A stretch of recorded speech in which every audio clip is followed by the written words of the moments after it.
Here at Longines Capital, we've spent over a decade building a strong track record with our full suite of services and high performing funds. Now we're setting our sights on something even bigger, an IPO in November 2027. It's been a long time coming, and we are ready for the journey. Join us in our next big step. Visit our website to learn more.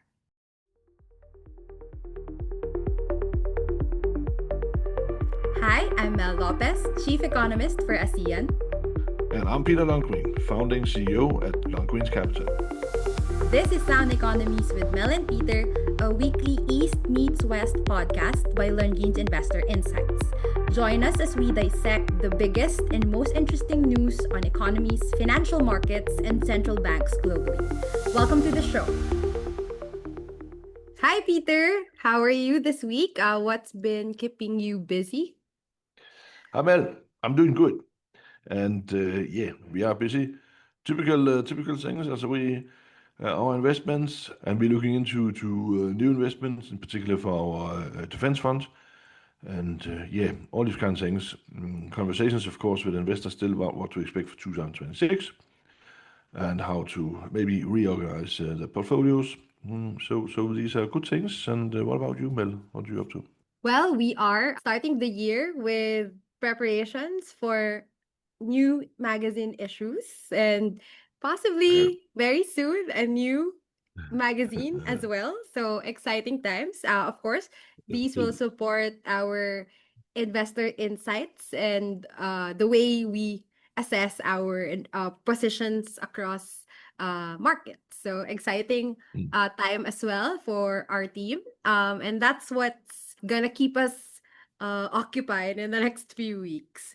Speaking Yeah. of what's keeping us occupied, today we have several topics outlined for our episode. We'll start here in Asia. Specifically, we're going to look at some stock market reforms laid out for Southeast Asia. And then we'll Mhm. head over to the US and look at maybe two quite related topics concerning Mhm. Donald Trump. First is his Mhm. stepping up the offensive against the Fed and Jerome Powell, the governor. And also Mhm. he is tightening his hold over US defense companies. So we'll look at how that affects the market. And then Mhm. we'll also look at a survey from covering family offices regarding AI investments and their preferred investments uh, heading into 2026. And of course, we'll wrap it up with our global outlook. Yeah. Uh, Yeah. I'll jump on ahead, Peter. I Yeah. mentioned that there are some stock market reforms within ASEAN, specifically for two countries, the Philippines and Singapore. So let me Mhm. start with my country.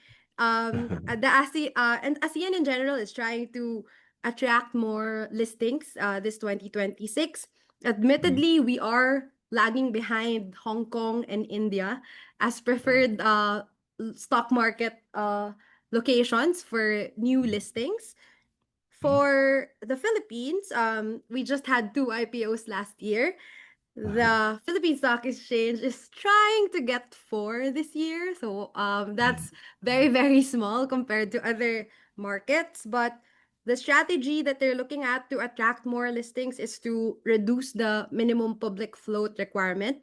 Currently, it's at 20% of total shares. Now they're trying to get it down to 12%.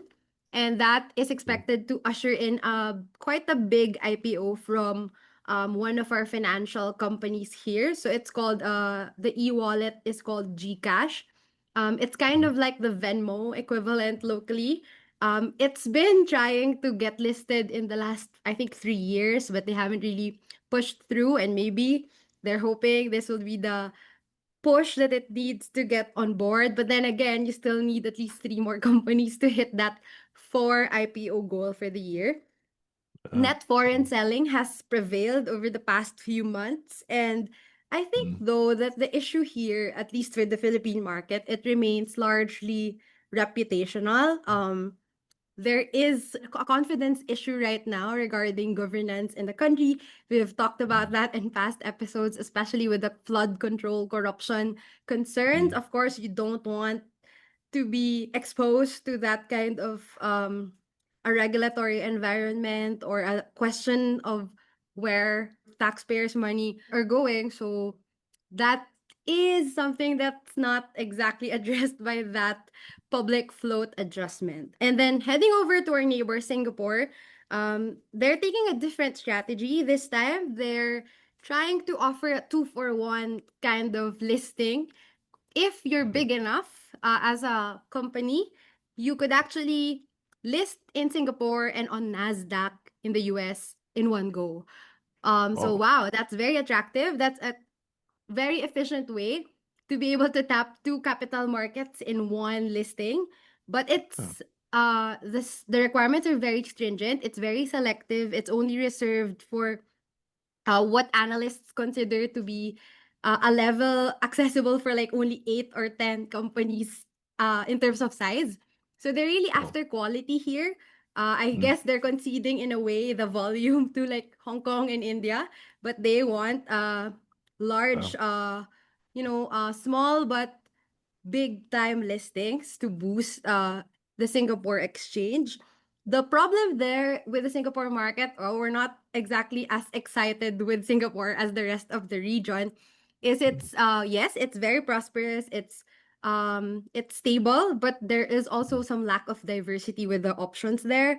The blue Mm, chips are very established, yes, but other than that, it's not as exciting. So that's what they're trying to address. But this move either doesn't really do that. mm, So yeah, new or young investors prefer global stocks. It's more exciting. The returns are bigger. mm, So these are the concerns.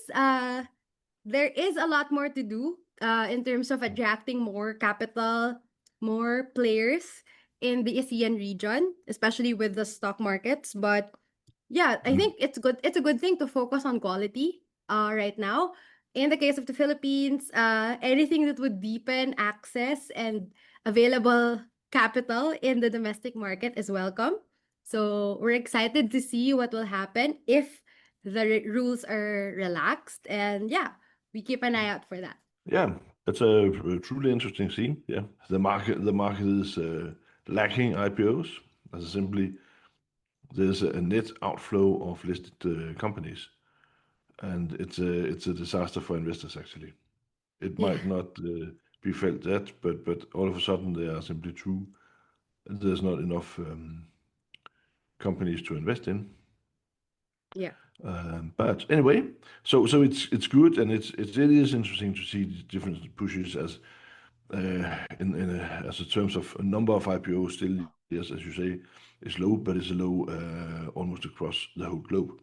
Uh, US and Hong Kong are sort of mm-hmm. doing so doing the best, yeah.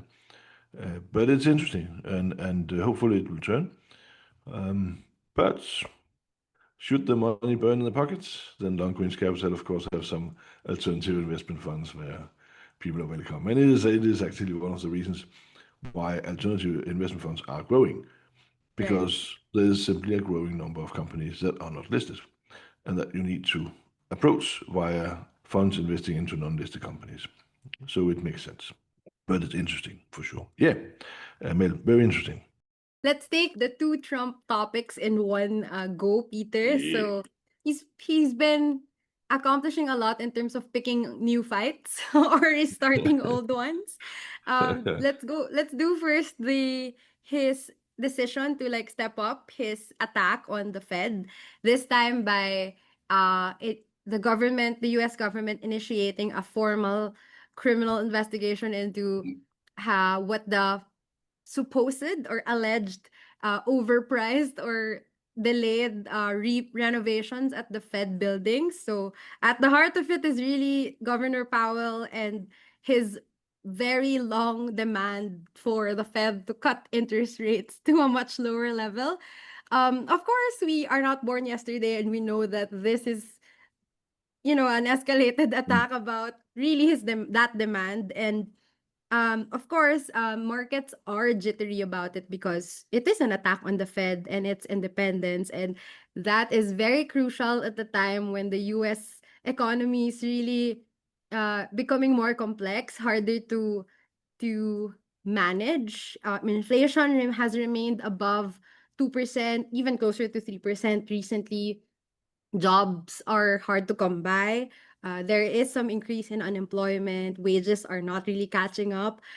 Despite his campaign promise about a year ago that he will keep costs down. So he has not done that at all. He has Right. actually managed to keep inflation high. He has not reversed trade deficits despite the high tariffs. Um, Although he has managed to raise the unemployment rate and raise the cost of living for Americans, which is quite the Yeah. opposite. I Mm. think we did say in the past podcast that there will be higher volatility, especially for the US market this year. I think we really manifested that. So here comes a Yeah. Venezuela and then an Iran rant from Trump and now the Fed. I think one of the manifestations of this attack against the Fed is that the Fed would be hard pressed to make its decision in its upcoming meeting. They do have a rate setting meeting in 2 weeks. They did say that times are harder to predict as in terms of will they cut, will they not. The board has been really divided, even the last few meetings, and this will make it even harder. There are some quarters who say that, oh, they might not cut just to show that they're not caving to Trump's pressure. But even that statement is an attack on the independence because you're reacting to something else other than economic data or economic trends. Yeah, it is. First of all, the Trump attack on Fed chief is unacceptable. It's also Yes. an unacceptable attack on the Fed as an institution. It actually results in reactions. It can be that the whole thing is a game to try to pressure some rate cuts through fast as possible. But today, actually, we can see one of the largest fixed income managers as managers in the world, PIMCO, the U.S. As a fixed income bond as a manager, is out saying that this behavior from Trump is actually now generating sort of a money movement out of the states. As the people are maybe getting scared or unhappy or Uh-huh. unsatisfied or like we have ourselves recommended or we are talking about back in I don't know November December 2024, yeah, saying this is simply a reason to lower the overweight of UF assets down to neutral, and that consideration and flow is actually still going on, and it is remarkable when such a um, giant fund is out saying this is bad for US. Right. So it's yeah, it can't be announced more clear than that. So it's going on. We know that, and we also have learned the financial markets has learned to live with Trump as such. But the guy he is busy, yeah, as he's doing a lot of things, almost dangerous for investors.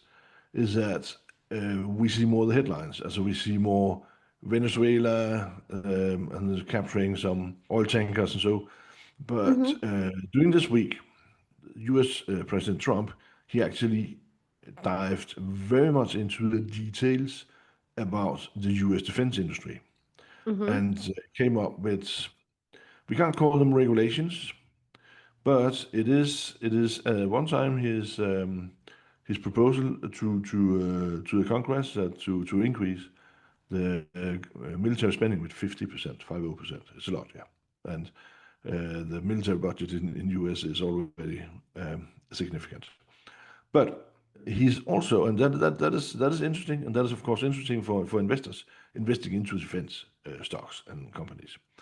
But at the same time, he is down, coming with resolutions saying that there's a limit on how much dividend defense companies can pay out to investors. There is a demand of defense companies increasing their capex with quite a Yes. lot as a investments in a lot of new factories and production facilities. And this is a bit typical Trump trade-off. He's saying he's willing to spend much more money in defense, but he always wants something back. And here, the ones who have to pay back is the defense industry by saying, okay, we also invest a lot more because Trump he needs growth. Yeah, everything he there's always a link into try to generate some growth. Um, and this is it's interesting, but it's also a bit dangerous for the defense companies, see it from an investor perspective. Mm-hmm. The regulations so far, the resolutions are not so deep that it is outright damaging for the sector or for investors invested into U.S. defense companies. But there are some limitations, and there are sort of some potential negative consequences that investors Mm-hmm. should be aware of, meaning it makes U.S. defense companies potentially slightly less interesting, despite there actually is maybe getting more spending approved by the Congress. Most of this money will, in that case, go to let's say existing large defense companies and Right. will be purchase of typical existing weapon systems that are proven to work. So it means longer and bigger contracts within these fields. Also, of course, worth to notice for investors. So this is these kind of resolutions. It's a very detailed, very long. Yesterday evening, it was about milk. Yeah? And we don't really get too much information about these initiatives, and they're actually important because they are operational important for investors to be aware of, because they sort of drown in the bigger flow of the big Right. headlines of whatever Trump is saying all the time here. But worth to dive into for people who are looking into to defense. How to say it's investments in U.S. defense investments. And a lot of funds that also European investors are investing into, and also ETFs, they do include U.S. investment companies as a defense companies. Sorry, and this is of course insight that we will share with our clients at Long Range Capital, people who want to speak with us about it on a bilateral basis, and we give you more details. It's a big thing. Another happening from Trump that is has been a bit below the radar screen is important. What I find off-putting about how Trump is handling this, like manhandling the defense sector, is, in theory, if you raise government spending on defense, private sector will follow you. So you don't really have to say it or mandate it like this. But Yeah, yeah, he's for the grand gestures, I guess. But it's not necessarily helpful in this case. yeah, he is as you indicate, Mel. He is actually generating a sort of a partial or semi controlled Mm-hmm. private sector economy. Yeah. Also, this is so unhealthy as anything can be. But that we know. It's just confirming the story. Again and again, yes, Peter. Yeah. Let's head on over to a more hopefully better outlook for investments in 2026, Peter. Uh, Tell me about this survey among large family offices and their prospects for the year. Yeah, it is as crisp as it can be. Yes. We received the survey this night, seen from a European perspective. So it is not 12 hours old yet since it was sent out and published. And it's a survey conducted by a large U.S. family office. They also have a separate investment arm, investing into all kind of companies and also funds and whatever.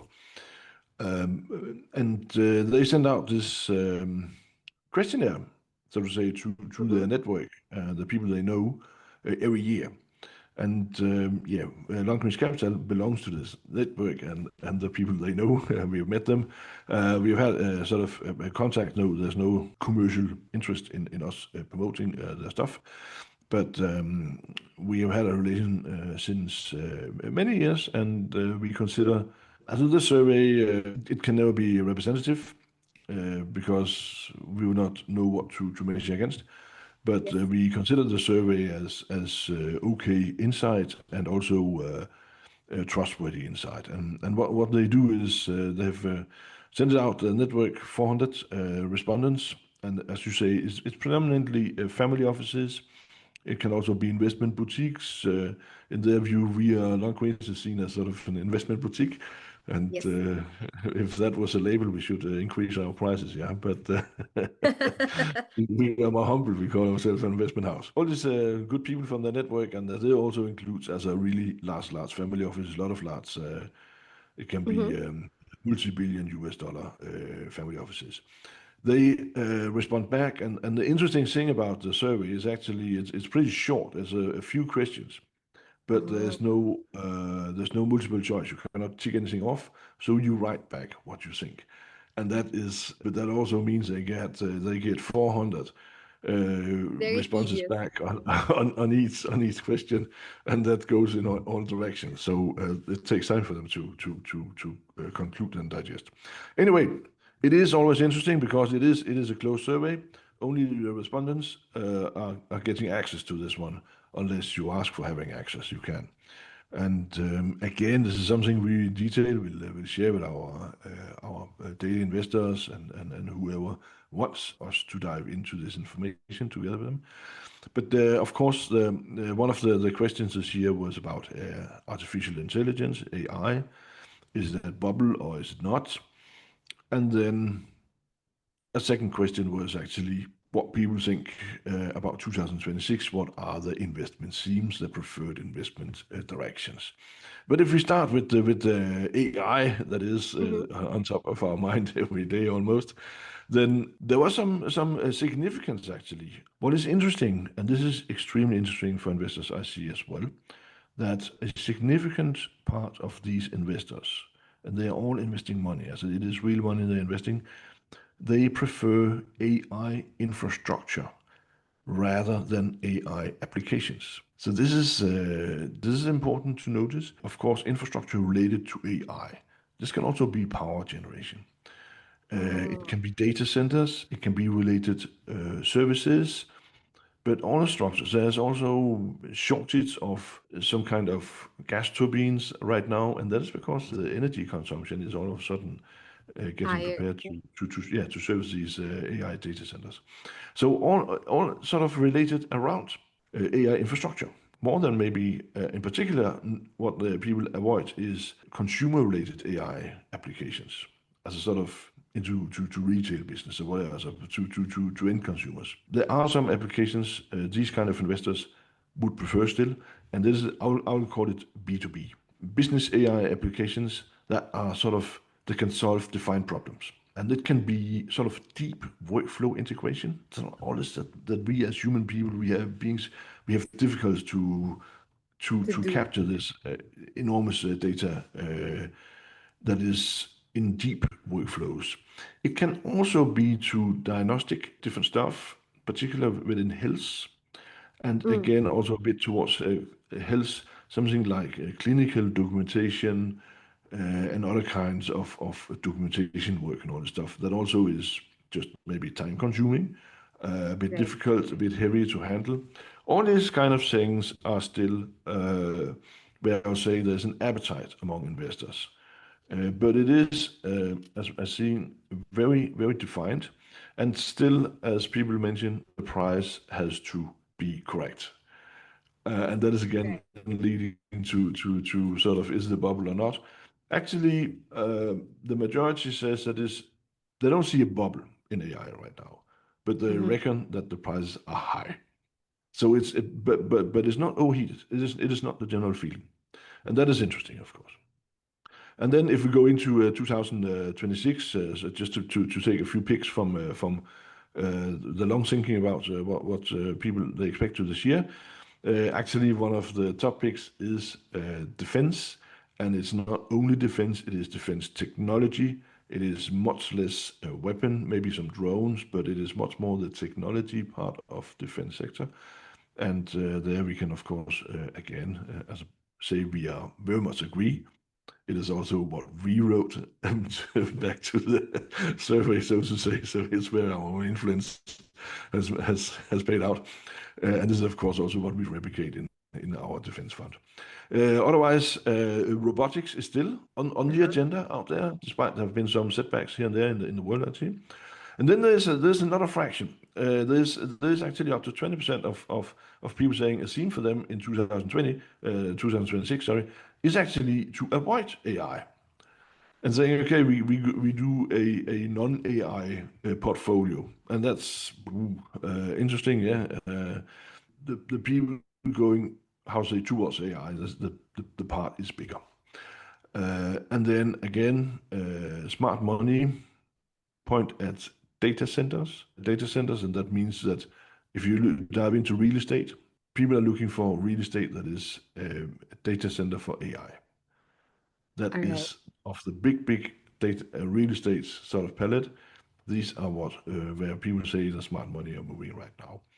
And still in favor is private credit funds, where funds are taking over lending to corporates from Uh-huh. the banks, actually, competing with the banks.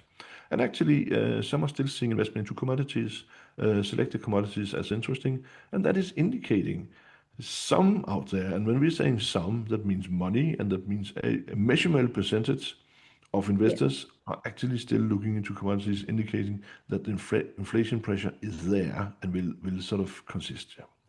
This is a few takeaways, and we can share more with the people who has the interest.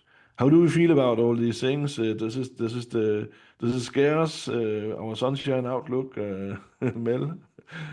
Well, Peter, I think they're very spot on in like in the expectations that as much as there is some excitement towards AI, um, there is also a considerable share of investors which remain cautious towards AI spending. But overall, we do see that there is greater volatility this year.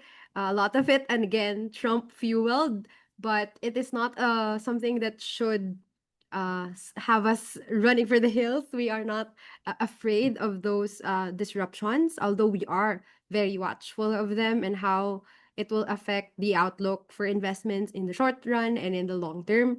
But of course, in the long term, we remain optimistic and we see sunshine prevailing. Although, yeah, from time to time, additional clouds are appearing. It could cloud the outlook for the coming maybe few months, but that is not a reason to leave the markets, especially at this time. No, we do not see that at all.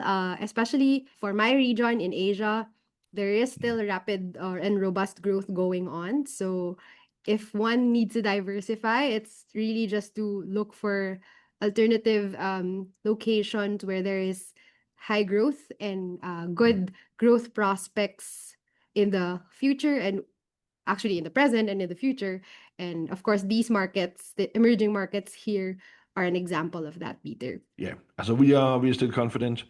We argue for having this portfolio that is adjusted a bit away from fit to the highest volatility, meaning that we do expect higher volatility, but taking a bit risk out of the portfolio, um, and that is still the case.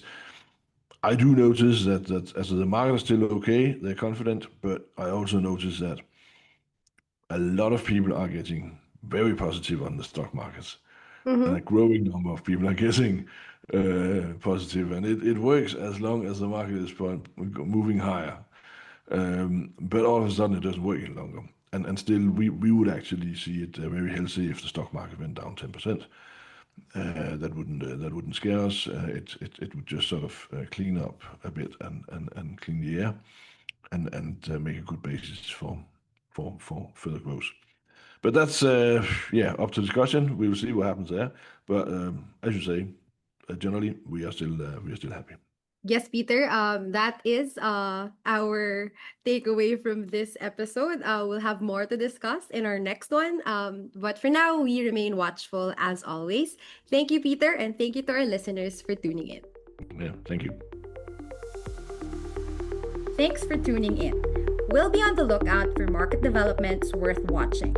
Catch the next episode of Sound Economies, Mel and Peter on the global financial markets, available on our website and on Spotify.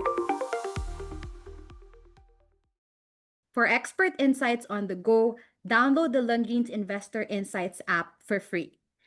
Risk-loving investors will find opportunities in our high-quality alternative investment funds, especially our multi-awarded Mutual China Fund. For more, visit lundinscapital.com.